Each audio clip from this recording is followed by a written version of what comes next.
menembak itu dia menaburkan belasan butir botri. Jadi kalau nembak segerombolan burung itu bisa kena beberapa. Beda dengan kita, karena regulasi di sini berbeda. Kami juga bertemu dengan kaum perempuan dan anak-anak, bahkan di saat bom-bom pesawat berjatuhan. Jadi kami tinggal di sebuah rumah sakit lapangan.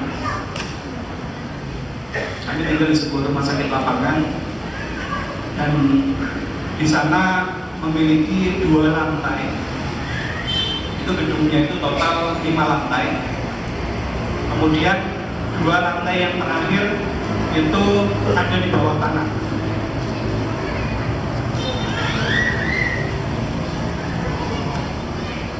Ada beberapa foto yang nanti bisa kita lihat bersama. Setiap kali cuaca cerah, jadi ini kebalikan dengan kita di sini, Pak. Kalau kita di sini, apalagi ibu-ibu punya anak kecil, banyak popok yang harus dicuci. Begitu pagi matahari cerah, pasti senang, ya kan? Semburan bisa kering hari ini, insya Allah. Sementara kalau melihat matahari mendung, barangkali akan kecewa. Wah, kok mendung ya? Semburan jadi nggak kering. Maka sebaliknya, di sana manusia itu akan bersyukur dan gembira ketika awan mendung itu menutupi langit.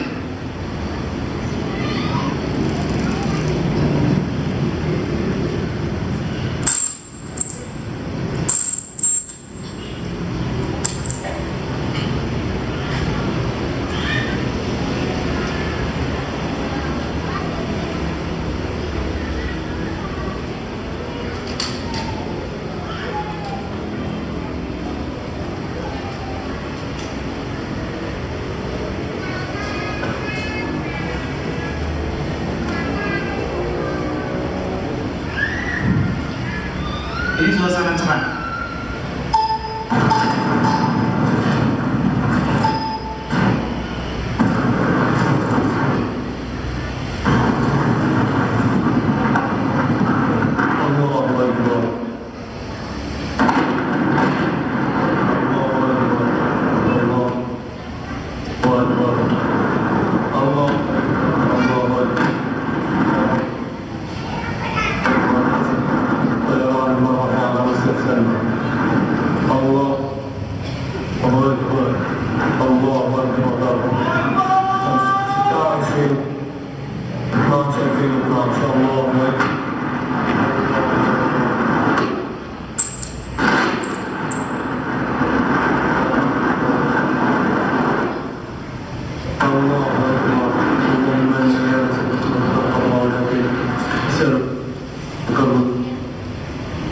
Ini suasana ketika matahari cerah, Pak.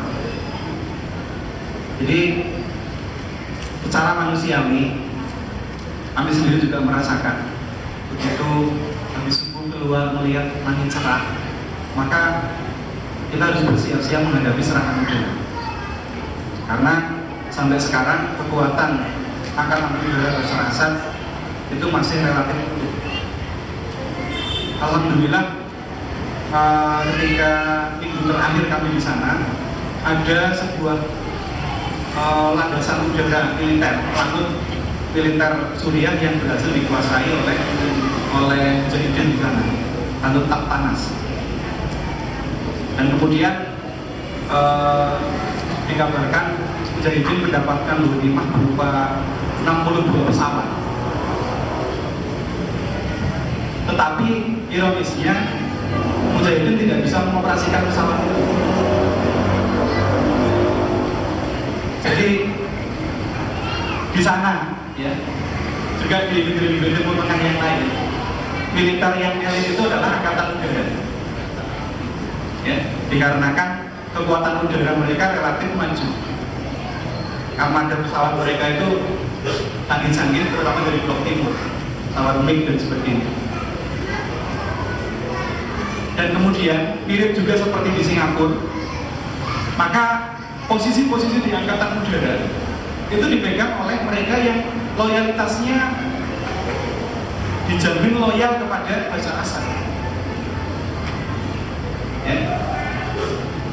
Kita dengar bahwa kalau di Singapura memang ada wajib militer, tetapi untuk ada semacam diskriminasi etnis bahwa yang bisa berkarir di angkatan udara jadi pilot pesawat tempur itu diambil dari etnis yang sedang berkuasa di sana. Di Suriah juga sama, banyak kan diambil dari orang-orang Suriah. Nah, serangan udara menjadi ancaman utama. Kalau kita lihat kondisi kota di tempat kami bertugas, bisa saya katakan tidak ada gedung yang masih utuh. Ini agak kurang jelas ya, tapi ini adalah gedung rumah sakit lapangan tempat kami bertugas. Ini dijatuhi bom pesawat ketika tim yang kedua yang saya ceritakan tadi. Ini gedung 5 lantai. Ketika kejatuhan bom pesawat seperti yang tadi video saya putarkan, itu suara bom dari pesawat, Pak. Dalam satu sorti penerbangan itu paling tidak 5 bom dijatuhkan dengan berat kurang lebih sekitar 1-2 kuintal bomnya. Dan kemudian kalau kena gedung, efeknya seperti ini. Ini mengenai gedung berlantai 5, 3 lantai yang paling atas ambruk. Tetapi jangan kaget, Pak, di balik reruntuhan ini masih dipakai sebagai kamar operasi. Jadi di reruntuhan masuk ke dalam itu masih dipakai untuk rumah sakit, dan di bawahnya ada kamar operasi. Karena memang fasilitas yang serba terbatas dalam situasi perang. Ketika foto ini saya tunjukkan di tempat lain, ada yang bertanya, apa di sana nggak ada tukang batu? Kok nggak diperbaiki? Wah, Pak, kalau tukang batu di sana ya bisa bekerja memperbaiki gedung yang rusak dengan tarif seperti di sini 50.000 per hari saja, kaya raya mereka, Pak. Kenapa? Setiap gedung rusak, setiap gedung rusak. Ini dari sisi yang lain, ini situasi di dalamnya masih difungsikan sebagai rumah sakit. Kemudian ini ada, tadi saya ceritakan gedung berlantai 5, 2 lantai yang terbawah relatif terlindung karena di bawah permukaan tanah, dan di sanalah kami berkumpul setiap kali ada serangan udara. Jadi di sana ada sistem peringatan dini, tetapi bukan canggih-canggih amat. Peringatan dininya adalah ada yang beribat, ya, baris berjaga di atap-atap gedung. Mereka membawa pesawat yang ditolki HT. Kemudian kalau terdengar pesawat atau terlihat pesawat mendekat, mereka langsung mengabarkan ke bawah, beranting dari HT ke HT. Kemudian masyarakat yang ada di luar cepat-cepat masuk, yang masih di bagian atas gedung segera turun, ngumpul di bagian bawah.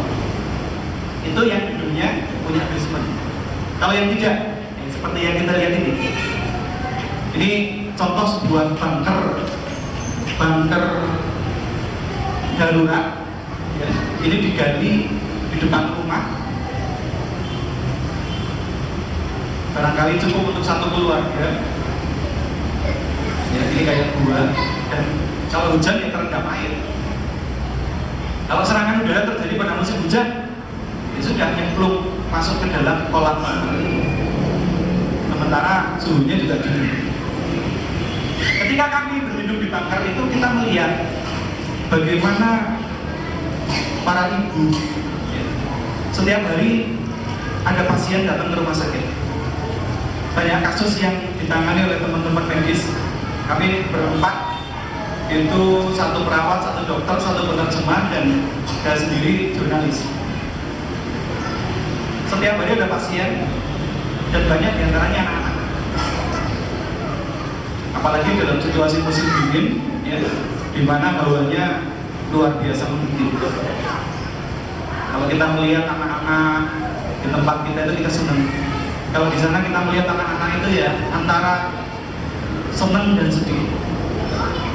Kita melihat mereka dipeluk oleh ibunya dalam kondisi sakit, diboncengkan naik motor, naik turun gunung dari kampung yang jauh, berobat, rumah sakitnya, kemudian dapat serangan udara duduk di basement.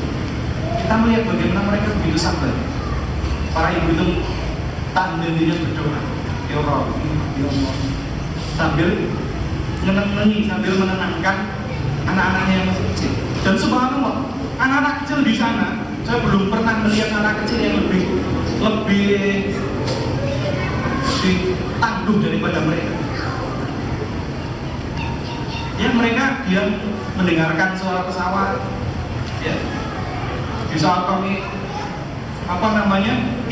kaget sampai lutut kami gemetar, anak-anak itu kemudian diam saja, bukan kemudian nangis rewel seperti anak kita kalau dibawa ke dokter. Teman-teman yang dokter juga mengakui, kami belum pernah melihat anak-anak yang sesabar itu. Diperiksa, diam, disuntik, diam. Terluka ditanya gimana? Mereka paling hanya mungkin nggak apa-apa. Ngomong-ngomong, apakah itu memang bagian dari karakter bangsa Syam sehingga mereka terpilih sebagai murabbin hingga akhir zaman?